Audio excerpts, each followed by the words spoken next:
Good morning, everyone. How's everyone doing? It's Bella, and today I want to share what I've learned about the importance of our ancestral lineage, or ancestors, or family line on our health, physical, mental, and spiritual.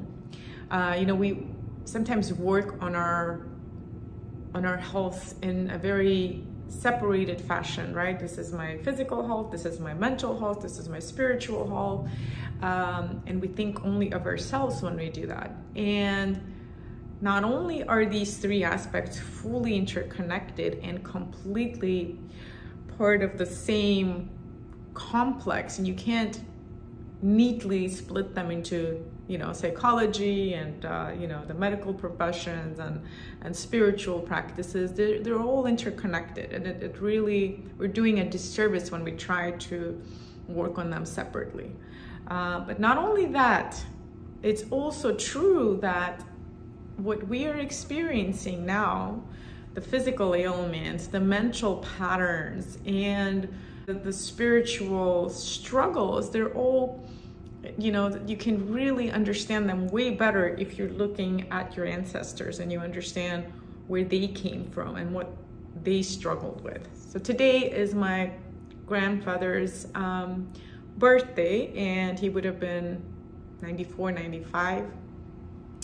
And he passed away around 20 years ago, and my grandma outlived him by 20 years, and she's 93, and she lives in the middle of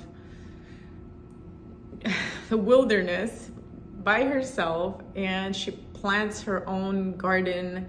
She still, sometimes climbs the trees, and she really makes her own living. She eats those organic fruits and vegetables. She barters for, the things that she doesn't have with the neighbors. And she's a really resilient and powerful woman, and I really look up to that from that perspective.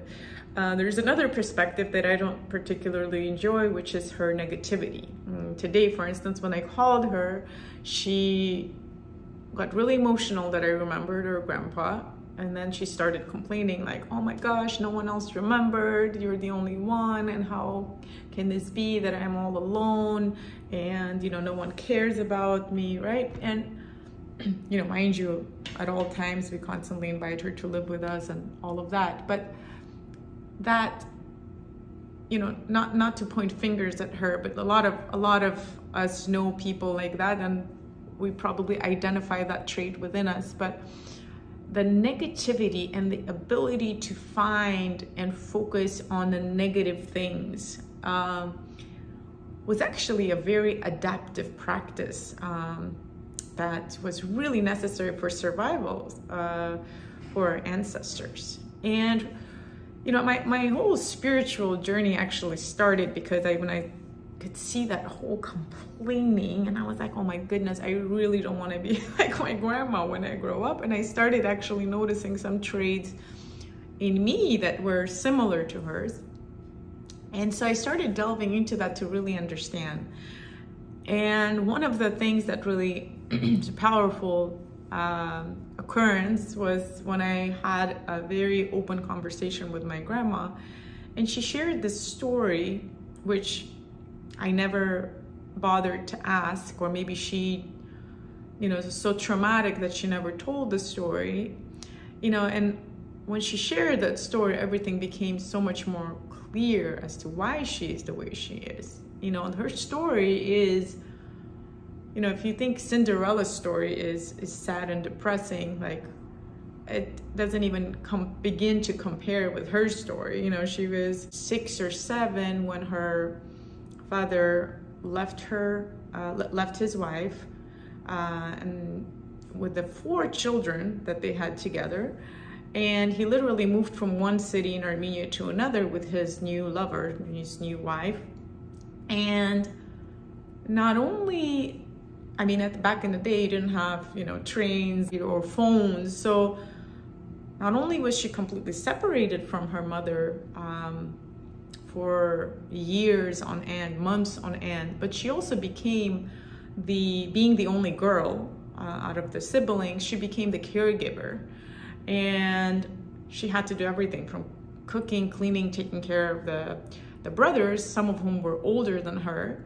And she was treated extremely poorly by her stepmom. On one occasion, when on one visit of the year where her mom came to visit, and she gave her some kind of a scarf or something like that she made just for her, the stepmom, after she left, she burned that scarf in front of her.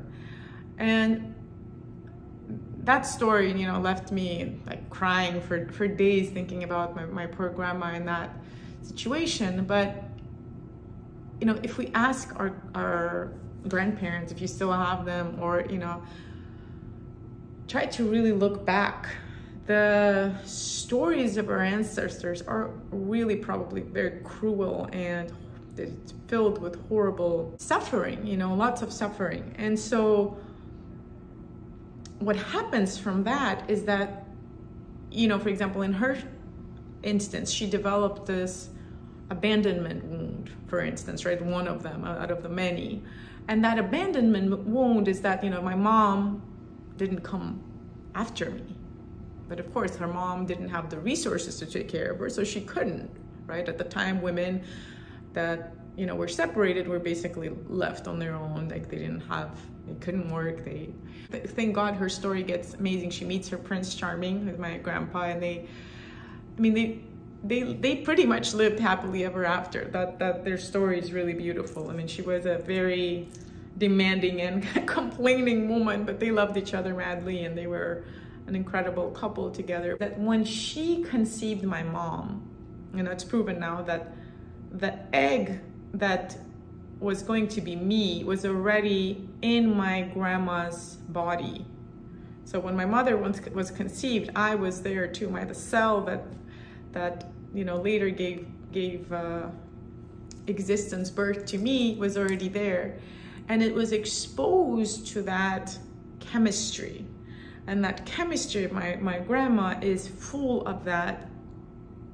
It's the thoughts that we think and that cause that suffering, that cause that chemistry, that activate certain genes and activate certain patterns, mental patterns, physical patterns, and it's really important for us to understand it. So that not only made me understand that conversation, not only made me understand my grandma better, but it made me understand my own patterns better. I never understood why I had the wound of abandonment, and all of us do at some level because of these horrible stories that our ancestors lived. But sometimes the irrational, emotions that we feel, especially when they come out in intimate relationships, are not ours. They come from deep, they're from our ancestral lineages. And if we look far enough, we will understand them. And when we understand them, we have a choice of working through them and letting them go and saying, I really honor and respect, and I really look up to you for having gone through all of that, but it's not mine to carry anymore. When we're unconsciously just living and reacting to these emotions, we can't really free ourselves from them.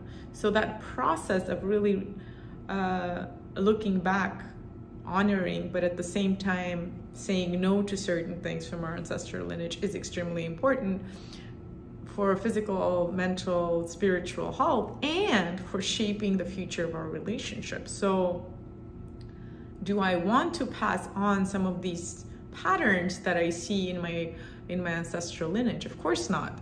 And so if I am able to work through them, then I'm much less likely to pass them on to my daughter Luli, and then she's even less likely. And so through that, we're able to shift and change our chemistry, our biology, our genetic expression, our mindset. We're able to really put things in a perspective. So health is not this linear thing separated into little squares, and it's not only yours. It really is this continuum that we come from.